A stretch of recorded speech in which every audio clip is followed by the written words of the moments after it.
Again, welcome to another day of updates from Games Workshop, and obviously there are going to be kind of an increasing amount. It looks like it's going to be every day now, so there's quite a few bits they've kind of shared today. Space Marines was a pretty big info dump.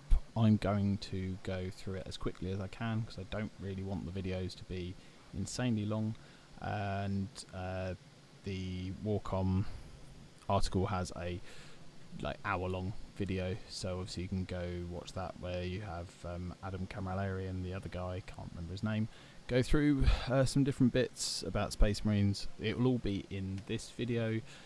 They might just give a few bit more sides. There's quite a few new rules information as well, so that's good to have some clarification around that kind of bit. But yeah, so and kind of the first thing with the Space Marines that they kind of shared with the Codex ones is the Fulguris Task Force. So they have Sky Strike, which land speeders, all variants of storm speeders as well, have the speeder keyword. In your first movement phase, friendly speeder units can make an ingress move. Cool. So they will be able to come down 8 inches away, turn 1. Very specific, very niche. Again,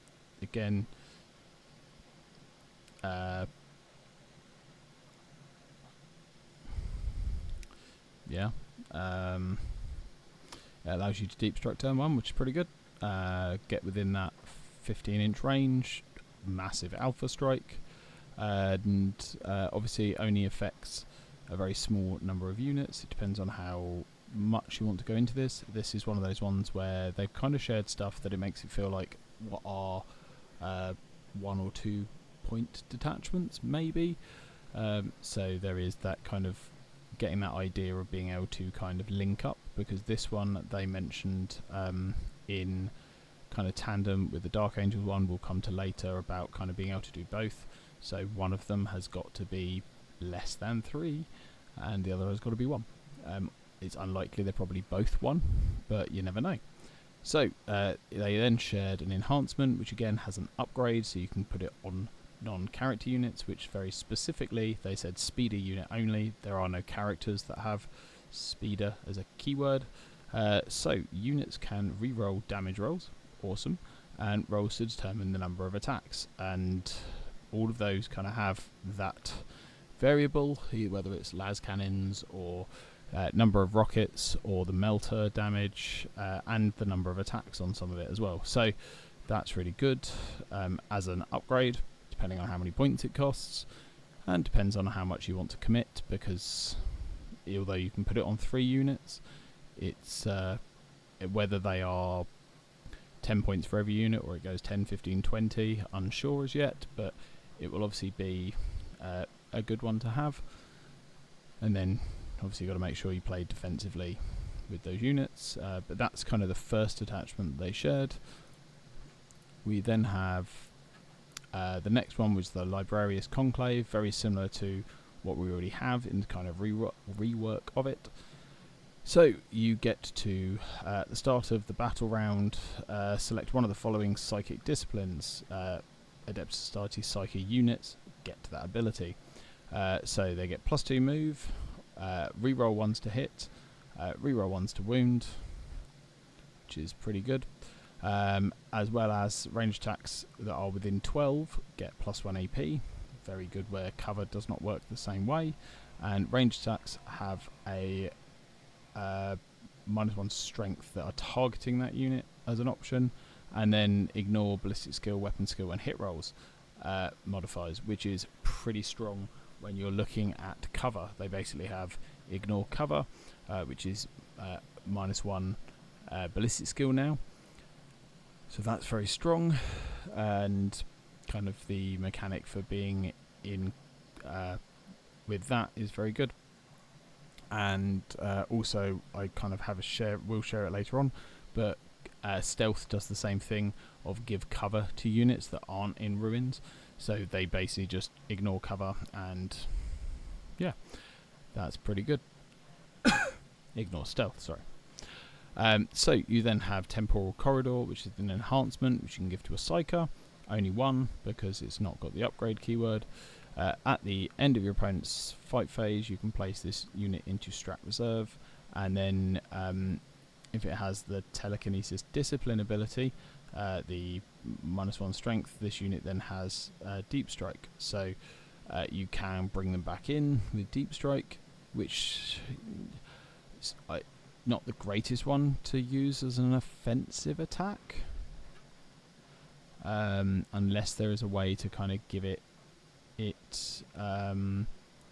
more than that, whether you can kind of use it maybe to rapid ingress the unit so they keep the Deep Strike. Then if you go at the top of the battle round, you can then switch to having rerolls or +1 AP, which might be better than sticking the unit out in the open.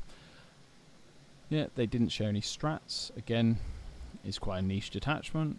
Depends on how much you lean into the Psykers, which you have the Librarian and the Librarian in Terminator armor, so not a huge variation. So again, maybe this is another one of those very small 1-point detachments, because they didn't share a strat. I don't know if I can't remember if they said there isn't a strat, but yeah, it's another little one. It's good to see kind of a bit more of how these are looking. We then have the Subversion Assets one, which is the Phobos and Scout focus one. Transhuman Perception. You can, for those units, select one visible enemy unit within 12. They are then detected. While a unit is detected, that unit has a +3 detection range. So while your unit is seen, they can see 3 inches further, which is good. So it becomes 15.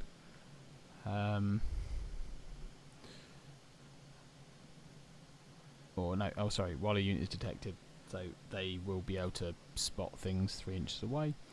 So they've kind of mentioned detection and detected, not massively clarified what it is, but basically allows you to spot units and remove them being hidden. They also then have a strat which does similar. You can select one, and then in your shooting phase spend a CP and give it so that units do not prevent hidden. So basically you remove pseudo lone op on units for 1 CP, so you can run a scout unit up, shoot the big bad unit of Chosen hiding, and then the Rep-X can open fire. Very useful as a strat. An enhancement to give a single Phobos model lone up and stealth, which wonder whether the might be good from the Phobos Lieutenant, Phobos Captain, maybe. Obviously doesn't get it for a whole unit, but yeah, allows you to just kind of do some little shenanigans. So this is quite useful for scouting up and then doing kind of a lot of damage with other units. Again, don't know how many points the detachment is, but it's another kind of set of new rules, so that's good.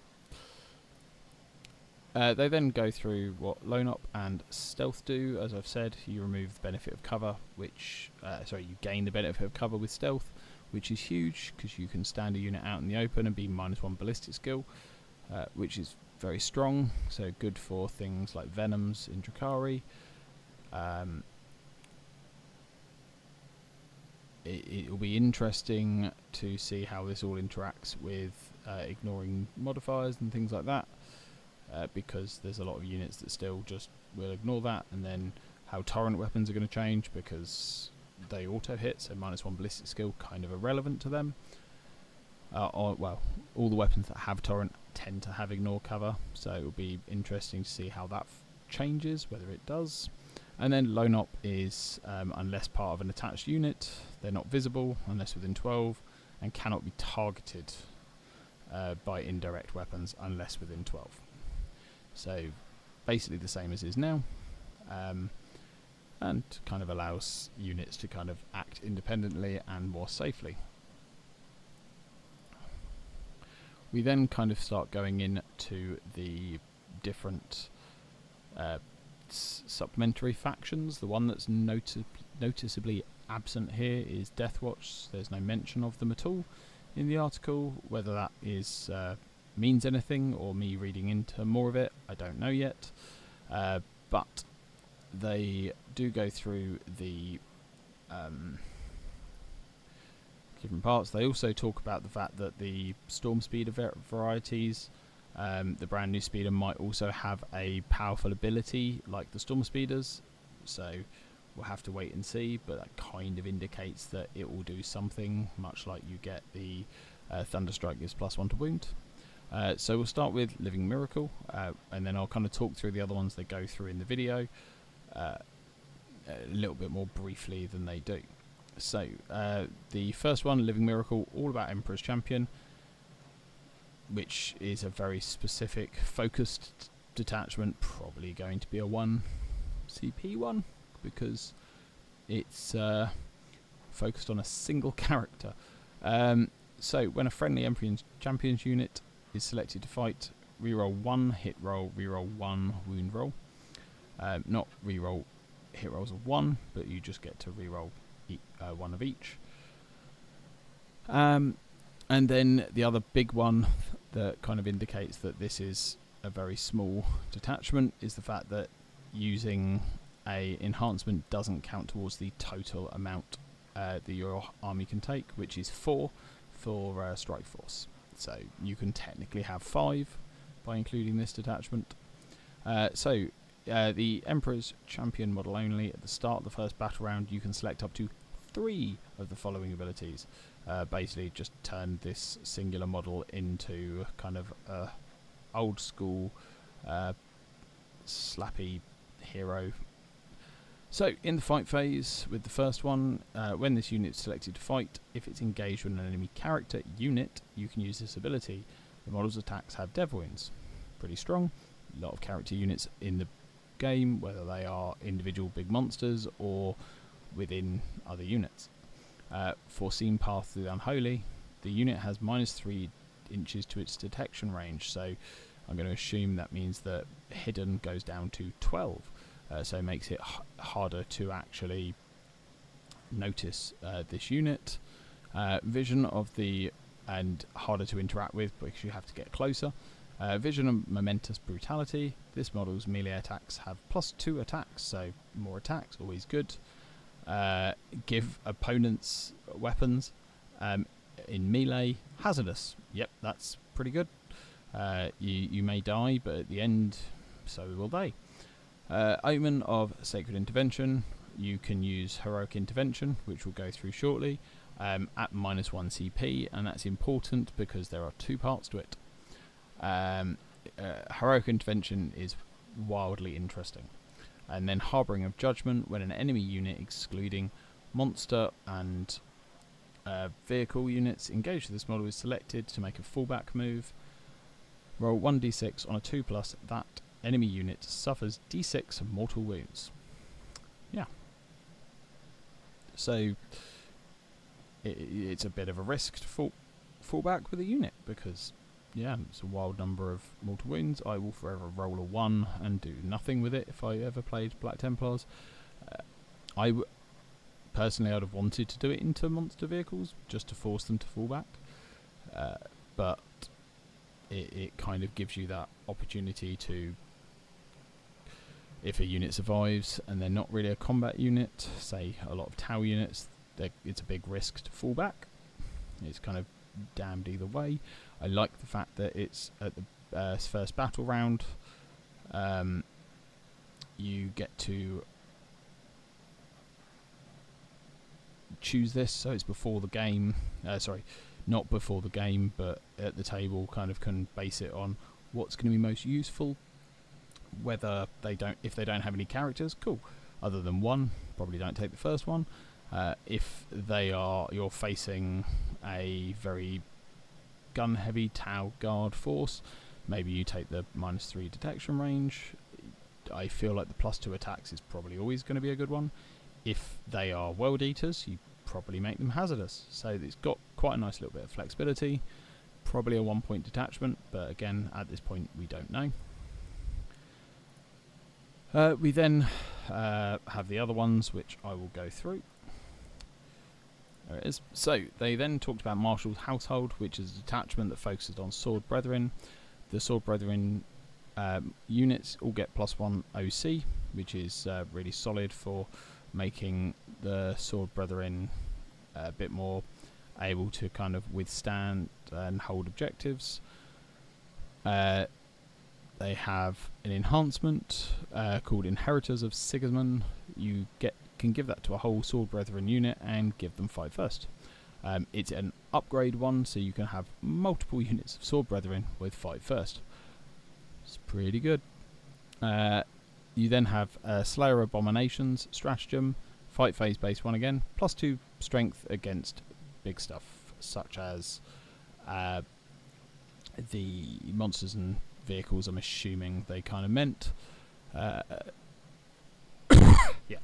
monster or vehicle +2 strength. It's pretty useful because while they have the current codex, you have that ability as an army rule to choose +1 to wound if the toughness of the target is higher than your strength, which will give them some interesting breakpoints, because if they are going their strength 4 to strength 6, anything except T12 is now on a 4 rather than a 5. If they go up to strength 8, they're wounding T12 on 4s, so pretty useful for upping breakpoints. And there'll obviously be a few where it kind of doesn't change anything, obviously if you're going into T6 and are now strength 6, but it does allow you to kind of punch up quite nicely. Blade of Devastation, you basically get a kind of mortal wound ability for 1 CP. You roll 66 for one of the enemy units you're engaged with, and do up to 6 mortal wounds on a 4. So it's basically grenades in the charge phase, which you can then stack for theoretical 2 CP. However, 12 mortal wounds, which the potential of 12 mortal wounds is probably worth 2 CP. On top of then shooting, any other supporting fire, so yeah, quite useful. Again, very focused attachment. Whether it will be 2, I don't know, probably 1, because it buffs literally 1 unit in your army. So potentially you could take the Living Miracle Emperor's Champion and this, and then if there is a third 1 point detachment, maybe the Speeder one. And that gives you kind of 3 different abilities, which is quite nice. You then have Wrathful Procession, which is a detachment all about chaplains. Chaplain units, i.e. not the chaplains because they're a 4-up inbound, but the rest of the unit will get a 5-up against range attacks on big blobs of Crusaders, I think they're called. Gives you quite a good survivability, especially where, as they mentioned, cover is no longer +1 save, so AP3 will put you to a 6-up, so a 5-up always on, pretty strong. There is then the enhancement called Adaptable Executioner for the Execrator model, whatever it's called. Basically, they get the ability to choose 2 different abilities, either Cleave 1 or Precision. So Cleave is huge. Basically, you get Blast in combat, as they've already kind of mentioned in the Orc video yesterday, which I didn't realise, and obviously didn't add any of that information in. So yeah, Blast in combat is amazing, especially if you ever get any units that have multi-model units with Cleave.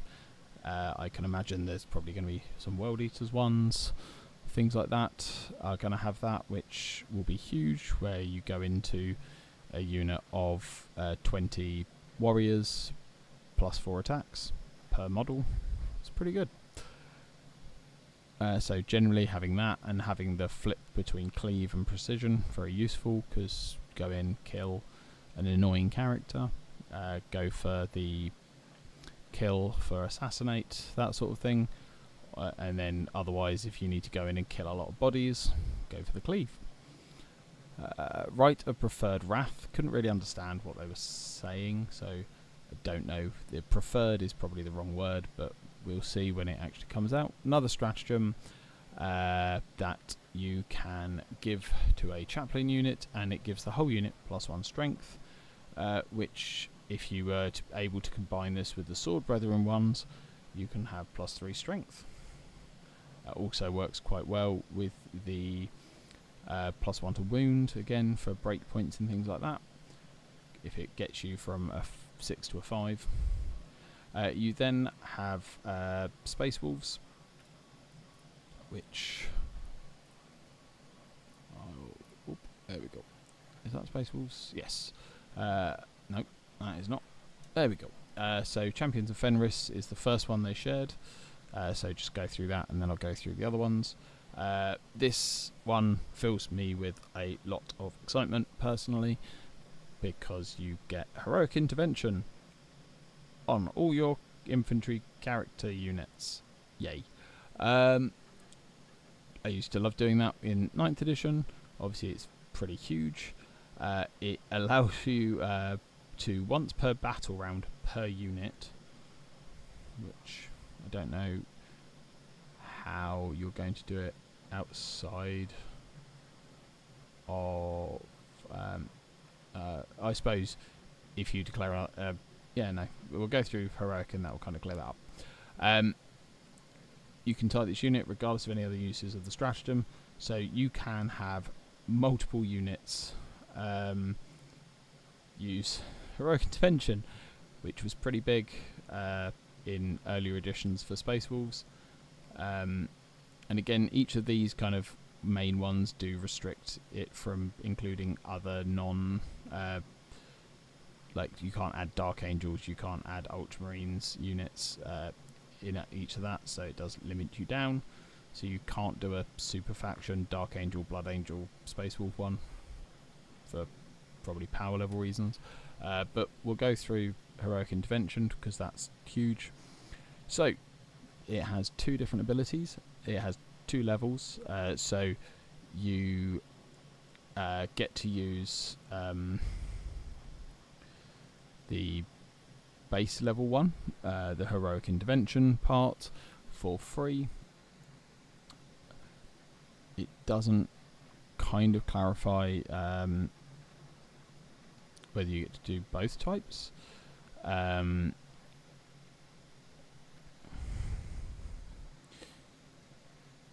can target this unit with the Heroic Intervention stratagem. So it'll be interesting to see whether that means that you can use the second part. I'm going to assume that you can't. I might be wrong, but I would quite like to kind of see that clarified. If you can do both parts, it's really big. So, end of your opponent's charge phase. 1 friendly unengaged unit within 12 inches of 1 or more enemy units. And you can only select a vehicle, and this is a big change, if it is a character or walker unit. So you can now do it on things such as Wazdaka, who can't currently, as well as the Silent King. You resolve a charge with your unit. While doing so, before making the charge roll, you must select one of the following modes. A, leap to defend. When selecting charge targets, you can only select ones that have made a charge move and are within the maximum distance. So again, for Space Wolves being free, just give it a go, which is pretty huge. And it's at the end of your opponent's charge phase, so it's not reactive anymore, so you can't kind of stop a unit charging or block off a charge, because they will have done all of their charges before you get to do this. But it does mean that at the end of the charge phase, any unengaged Space Wolf units can then charge, and there will be ones that potentially are now accessible when they weren't before. When making the or for another CP, you can basically do a free charge in your opponent's turn. So 2 CP normally for any army to do this. When making the charge roll, if the result is greater than 6 after modifiers, change it to 6. When selecting charge targets, you can select any enemy unit that are within 6 of your unit and within the maximum distance. So you can basically charge screens for 2CP and fight them. As this kind of you resolve a charge, it doesn't specify about whether or not you gain fight first, which again isn't as powerful as it is currently because your opponent will still get to strike before you, but as it's alternating activations, it will be very powerful if Space Wolves particularly can use this on multiple units and then basically just screw over your entire fight phase by kind of interrupting every turn for free. I'm going to assume they will clarify it at some point, because if you do get the fight first as a result, that is pretty big. Because unlike currently, it doesn't say anything about getting charge bonus, but again that was added later and clarified, so this could just be a case of we haven't seen enough of the full rule and there will be more in the core rules. So yeah, it's really good. It's a huge threat range, now being doubled from 6 to 12, as well as there being you can't just, toe tap a unit onto an objective and be like, cool, I'm going to flip this objective. If the opponent has 2 CP, they can now charge you and stop you from stealing their objective, which is quite thematic, I think, and being costed for 2 CP is good. But, they just stand there and watch you steal their objective currently, so that's a bit of dynamic play. Again, if you use Heroic Intervention, you can't CP reroll the charge, so you can't have another go if you fail. So there is that kind of risk if your only options are 11 inches away for 1 CP. The odds are quite low of rolling an 11. Whereas, obviously, if they're a bit closer, and then it gives you choices. I'm quite looking forward to it. So, back to the Space Wolves one. That's why it's quite powerful. Allows them to Heroic Intervene for free, which is obviously very big. Sadly, you can't use Bjorn or Murderfang to do it because it has to be an infantry character, but it does mean Ragnar, Logan, Wolf Priests, and it doesn't have to also be a Space Wolf character, so you can use it on like a Gravis Captain or a normal Terminator Captain, because Space Wolves currently aren't allowed to attach Terminator Captains to their Terminators outside of one enhancement in one detachment. You then have Giant Amongst Giants, can give an Adeptus Astartes infantry model only, a +2 wounds and +1 strength, so yep, makes a character very strong. You have the Wolfguard Battle Leader is probably a good choice for this. Wolf Priest might be an interesting one, although AP is low, but having +1 strength with +1 to wound gives a nice break point. And then finally they have a strat for character units. You get to give your units stealth, so they can be a bit more survivable in the open. Blood Claws, at least, kind of being -1 to be hit, might kind of withstand a little bit more shooting. So yeah, so that is the first of the Space Wolf ones. We then have Legends of Saga and Song, which is all about Terminators. This one I quite like. +1 to charge on all your Terminators. That's not just the Space Wolf ones, the Wolfguard, but also the Assault Terminators and regular Terminators, which is good. Fierce Example enhancement gives a Wolfguard Terminator unit +1 toughness. They don't have to be attached to a character. I don't know if it's an upgrade or a regular enhancement, I didn't catch that.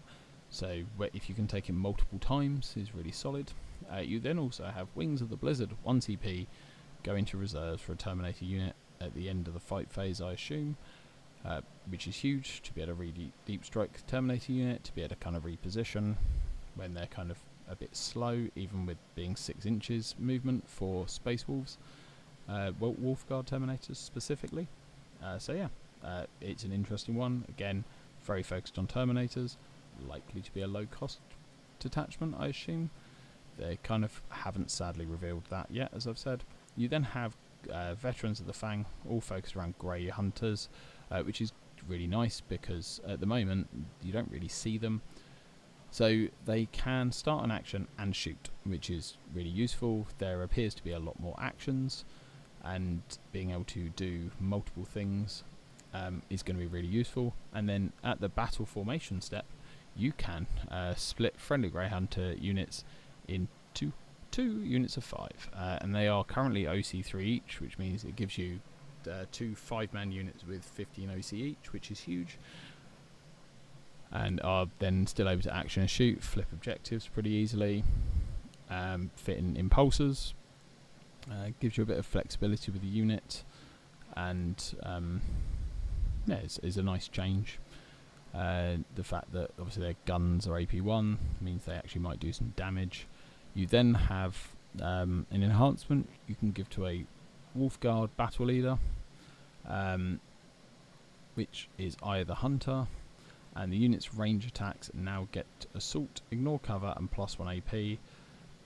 If they change it that Wolfguard Battle Leaders can lead other units out when they kind of release the update supplement, will be really good. Currently, yeah, Grey Hunters is the only one that it's worth doing it with, because otherwise the Space Wolf units he can lead are Bloodclaws and Head Takers who have pistols. So yeah, advance and shoot on Grey Hunters is really good. You'd probably want it to be a 10-man with the Ignore Cover, so they don't get -1 ballistic skill, and then +1 AP. Yeah, means their guns will be quite good at shredding low toughness infantry and equivalents, so useful. I'm not sure I want to stick my Wolfguard Battle Leader with Grey Hunters, but that kind of remains to be seen. And then we have Weaver of Sarath. A Wolf Priest upgrade allows you to remove Battle Shock from an Adeptus Astartes unit that's within 6. If they happen to be a Grey Hunter unit, you can do it within 18. So, this sounds mediocre. It's actually really good because of the fact that Battle Shock is now persistent. Once you are Battle Shocked, you have to test in your command phase to become unbattle shocked, which is yeah, going to be quite painful if you keep failing, or if you're a low leadership unit or army. So I think abilities like this, where you can get unbattle shocked, are going to be much more useful than they were. And the chance of you know, not being able to take objectives, not being able to do actions, is really much more impactful failing a battle shock test now, which I'm guessing is what they've tried to do, where Battle Shock has kind of been an all or nothing ability for this edition. And then they have the Stratagem Grizzled Killers. The unit's melee attacks are for Grey Hunters focused. I believe you can either have sustained or lethal, which is great for 1 CP. Only on chainswords, so great, but a solid strat to get sustained or lethal. If they are with maybe a Wolf Priest, +1 to wound, bit more. Oh, excuse me, bit more impactful. Oh, I can tell it's been a long day. Sorry. We then have Blood Angels, which I believe I need to go back for. As you can see, they've given us a lot of kind of information today with the Space Marines. I had expected, as of yesterday, them to kind of combine the supplement. I didn't expect them to combine it with the entire Space Marine kind of force. So, Blood Angels, the first one they shared is Wrath of the Doomed. Fanatical Celerity. Death Company is what this one's all about. When they are selected to make an advance, you can use this ability. If you do, they take D3 +1 mortal wounds. That move does not prevent them from being eligible to declare a charge. So they get advanced and charge with the chance to kill 2 of them every time they do. feel no pain if they still have it kind of helps. If it's another one where A, you can't use it with units that aren't Blood Angels, and B, if another detachment has the Doomed keyword, you can't take it with Doomed. So that's pretty interesting. Then you have Instinctive Interception, Death Company model. When you target this unit, it's -1 CP for Heroic Intervention, which is pretty big as an enhancement. And they can then, for 1 CP, do the Into the Fray and charge a unit within 6, or just Heroic for free, which, as I said with Space Wolves, is really useful because of the fact you can just Heroic Intervene and give it a go. It's like, you know, trying out the charge. You might as well give it that try, because you've got nothing to lose by rolling it, and you might find that actually, you know, cool, I did roll that 12, let's go for it, and go and attack that unit over there, and kind of makes it a bit more of a defensive ability, where it is the threat again, much like Blood Surge, which is always a prevalent worry when you are shooting a unit, that actually that unit, if you are charging something nearby or just walking up to it, that they might just charge you. And yeah, that's gonna be interesting with that one. And then you have the strat of Rage-Fueled Response, which when you're in your opponent's shooting phase, you get to make a surge move after being shot. Oh no, sorry, when an enemy unit that targeted a friendly unengaged unit has shot, so you don't have to lose any wounds, you don't have to lose any models, you don't even have to be hit. You just get to make a Blood Surge. So that's quite strong as a Blood Surge one. That is definitely the strongest variant. And then we have the other ones, which again, all of the ones they've shared are really specific on certain units. Legacy of Grace, infantry characters and infantry character units get +1 to advance and charge. Pretty solid. And again, it's another one where you can't use it with any other detachments that have the Grace keyword. So again, once we see more of those, better. There's an enhancement for a Psyker only, Blood Boil, anti-everything. I'm looking forward to seeing how that is worded. Anti-everything except for monster vehicles on 5+ on their psychic attacks. So it's not as amazing as it sounds, but it does mean I want to see anything that triggers. So if they have dev wounds on their psychic attacks, goes off on 5s, which is a little bit more powerful, and against mounted infantry beast swarm, which never get anti-swarm or beast, so it's very unique in that sense. Bit niche, but it depends on what the profile of the Psykers are come 11th edition, because the new codex will be out pretty quick, so that it might be one that is okay and then gets a lot better. I don't really know what librarians do, to be honest, because I haven't seen one pretty much for the entire edition. You then have Aura of the Angel's Grace, a strat for a character unit, 5+ invuln in shooting phase, so pretty good for things like Death Company, especially where, as I've said, cover is not the same, so AP3 puts you to a 6-up, AP4 puts you to dead, whereas now that strat giving you a 5+ invuln is pretty huge. You then have the Incarnine Spear Tip detachment for Sandguard. They get fallback and shoot, fallback and charge. Just fallback and do whatever you like. So that's really big, really huge. Again, focused on literally one unit, so is probably likely going to be a 1-point detachment maybe. This is kind of what we're seeing. Might be 2 if it turns out it's too good. You then have Shadow of Abomination, an enhancement for a jump pack model, which Interestingly, you can then put on any jump captain.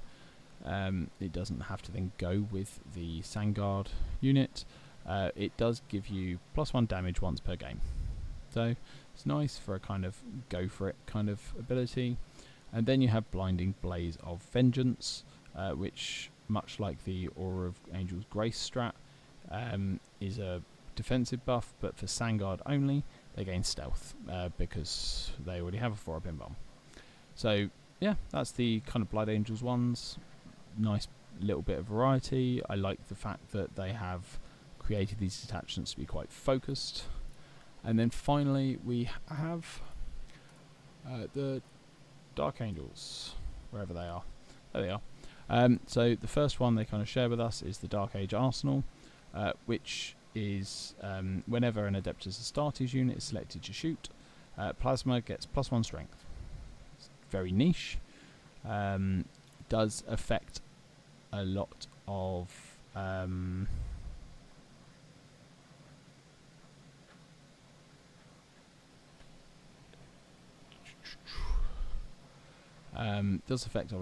units in Space Marines.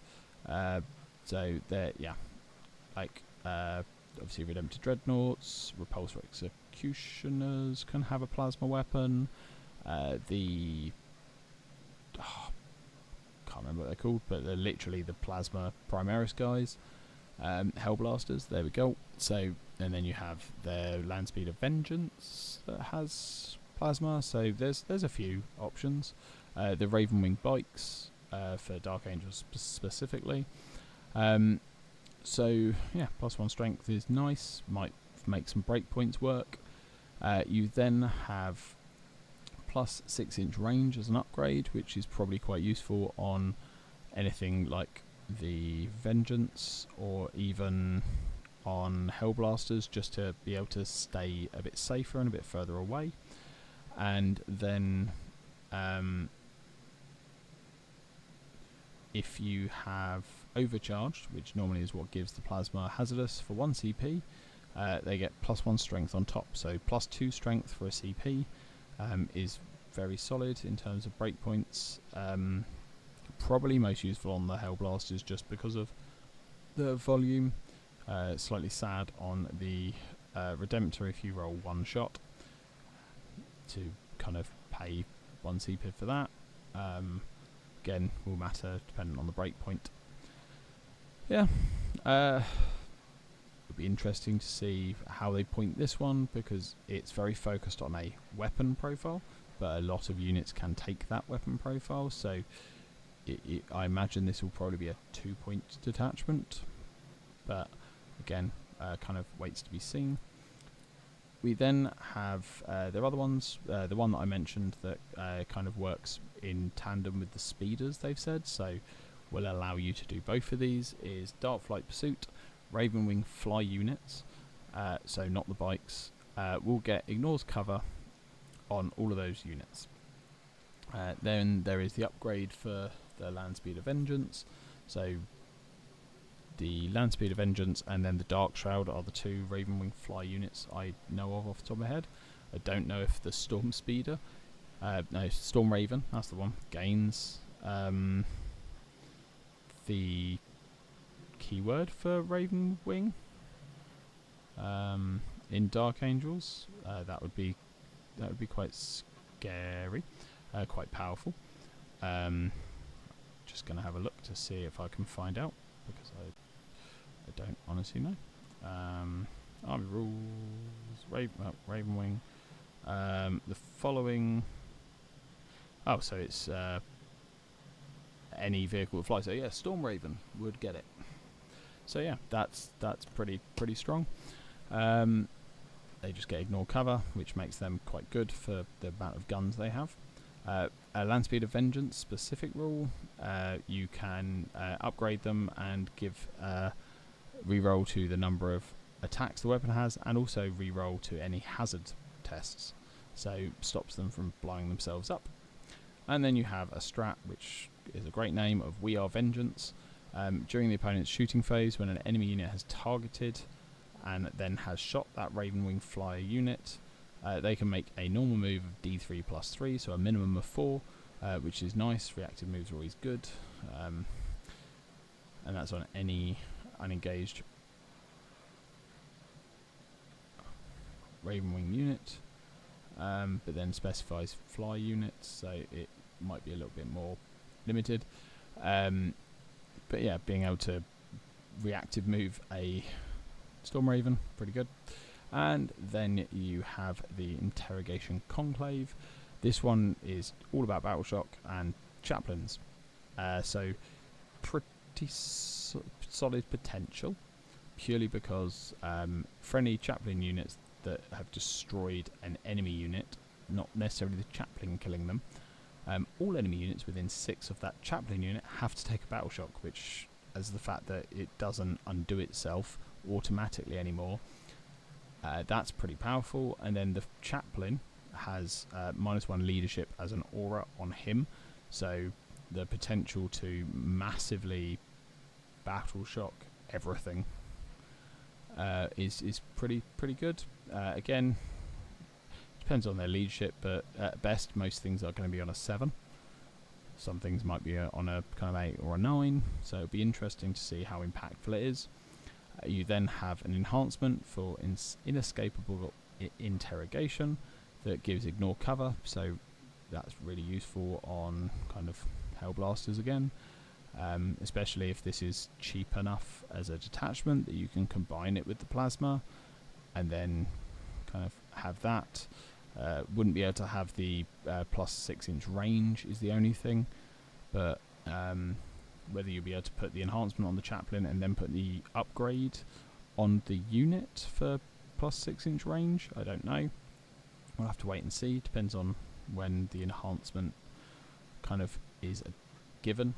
And then you have a strat called Exacting Punishment, which again, all of these have been 1 CP. I haven't mentioned that, I don't think, but shooting or fight phase, really quite big. A Chaplain unit gives precision to the attacks. 1 CP for Hellblasters shooting from 36 inches away with that upgrade, if they can take both. It could be very interesting. Doesn't obviously have to just be plasma, so you could do it with intercessors or that it really, because everything else is Gravis that kind of has guns. So yeah, it boosts them to 30-inch range, so they're only 24. I thought they were further than that, but yeah, I think that's quite good range precision on 1 billion guns as a strat. Yeah, so that kind of is all of the Space Marine detachments. They haven't annoyingly told us which is the next one to come out, but they have just said they're going to be coming out days and weeks. So kind of now that they've done this, where they've put 4 supplements and Space Marines into one day, that kind of knocks 5 on the head. So there is now, depending on whether Demons and Deathwatch, who Deathwatch are not in this, which is interesting, but that doesn't mean they're gone, who knows. Then there is kind of like another with Orcs, that's 6, so there's like 22 left, which kind of again still brings us in line with the end of May and kind of doing the release in that schedule, because we've got 4 days left this week, 5, 15, 19, yeah, kind of still aligns with that schedule. It might be a case of that they do some of the smaller factions all in one day. It might be that Eldari, they do Eldari and Drakari in one day, because as a super faction. They might do Tyranids and Genestealer Cult in the same day. I don't know. But yeah, it's going to be interesting to see how that goes. And then the other thing we've been shown is the new Kalian Recon squad. That is the other part of the kill team. We were shown Red Terror yesterday. So fairly standard guard profile. They're going to be 80 points as a unit, which is kind of in line with other kind of guard units. They have a variety of different weapons that are pretty standard.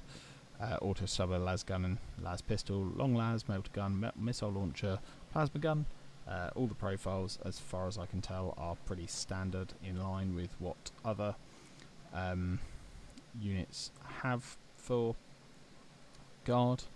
They then have the ability independent operator. Each time an order is issued to the unit, that order affects this unit until a new order is issued to this unit, or until this unit becomes battle shocked, or until the end of the battle. So they just kind of get their order and boom, they're good. So they get to use it for the rest of the game, which is pretty huge, especially if you can give them one that works really well for them, like +1 save to kind of give them a little bit more survivability, or probably the first rank, second rank getting rapid fire, unless you've got the plasma, and the las gun and the auto stubber already have it, so less relevant. Probably the +1 to hit, whatever that is, take aim. They have infiltrate, so is really useful for a slightly cheaper unit that can kind of screen currently. And then they have stealth, -1 to hit, or -1 ballistic skill in 11th, so that's pretty good. They also have smoke, which it will be interesting to see what smoke does in 11th, because whether that cancels out stealth if they're both -1 to hit will be interesting, but they can give themselves cover and -2 to hit, which caps at -1, but will get round +1 to hit. Yeah, so that's kind of that part of the data sheet. They then have kind of what they can take. So they have a Vox relay beacon as one of the items they can take, which one trooper gets equipped that has to have a lasgun, gets a Vox caster and the Vox relay beacon, and they cannot replace their lasgun.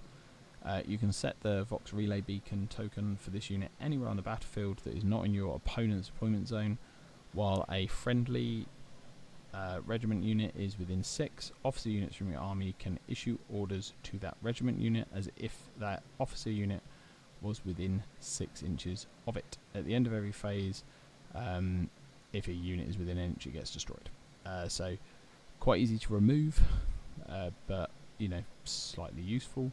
And they still have the refund for the Vox caster, so they can have 1 auto stubber, 1 plasma or 1 melter gun.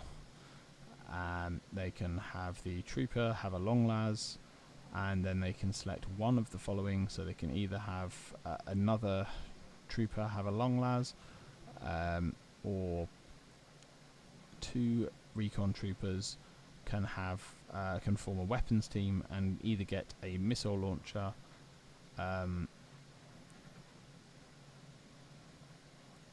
they just get a missile launcher, and lose the las guns. So yeah, it's alright as a unit.